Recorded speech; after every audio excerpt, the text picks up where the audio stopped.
Good morning. This is a recording for Saturday, November 22nd. The Zen story for today is titled The Day of Laughter. That morning, the monk was unusually serious.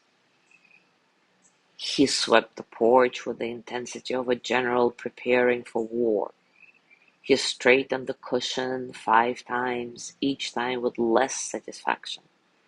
He adjusted his robe until the folds lined up exactly as they did in the scrolls. He sat, he inhaled, he prepared to enter vast silence. Around 5 minutes into his meditation, he sneezed. The sneeze echoed like thunder across the clearing. A bird flew off in alarm.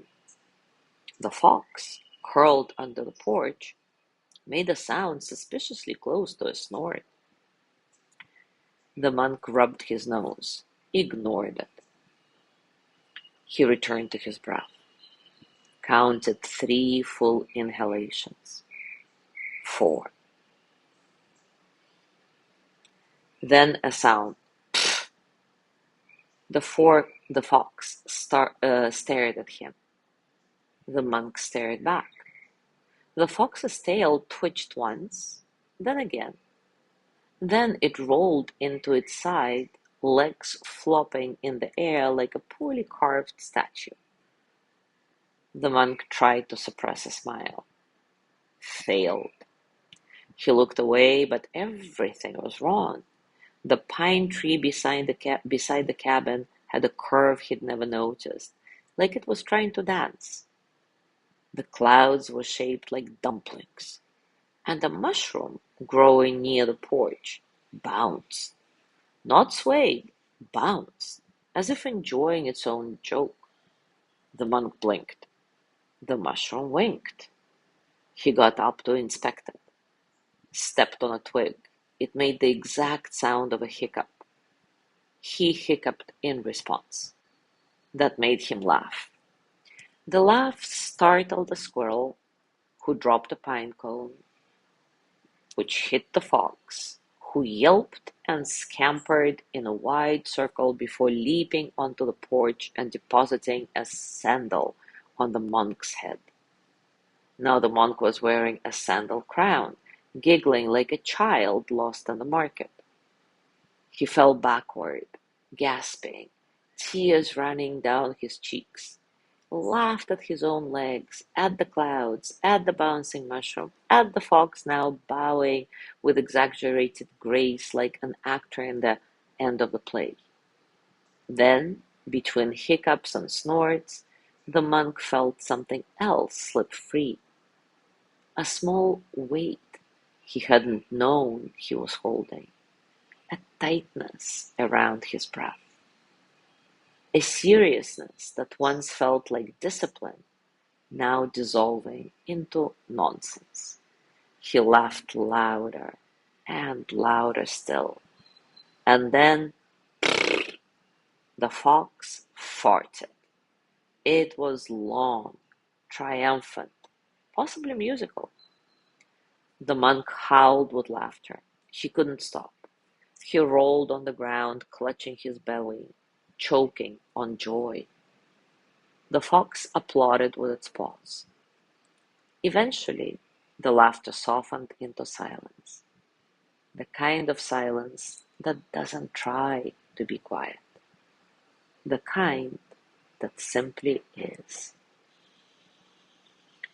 Take a comfortable position, and as always, take a moment to relax your body, arriving into stillness. Maybe close your eyes and take a few nice, satisfying breaths in and out. Feel the breath entering your nose, cool and light, and then feel the warmth as you exhale, releasing tension, allowing you to soften a bit. There is no need to change anything. Just observe and notice the space around you. the quiet spaces between sounds. Be here in this moment just as it is. And when thoughts come, let them pass, like clouds, like ripples, like water.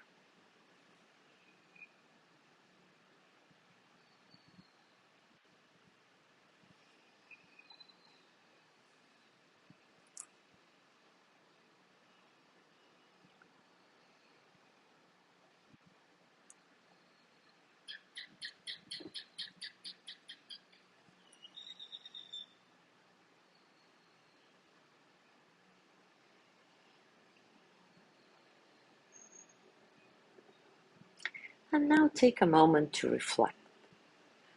Do you sometimes confuse seriousness with discipline? Do you sometimes confuse seriousness with discipline?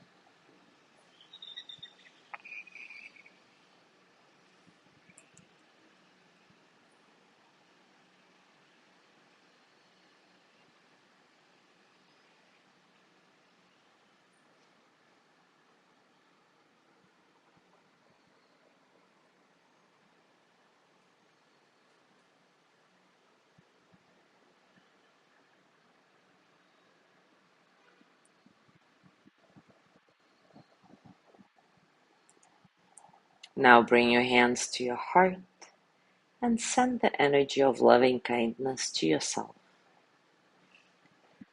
May I be filled with loving kindness. May I be well in body and mind. May I feel cared for, protected, at ease. May I remember that I have enough, I do enough, and I am enough. May I touch deep, natural peace.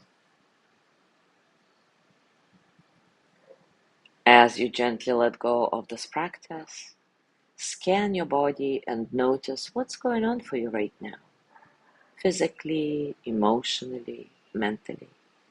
How are you, really?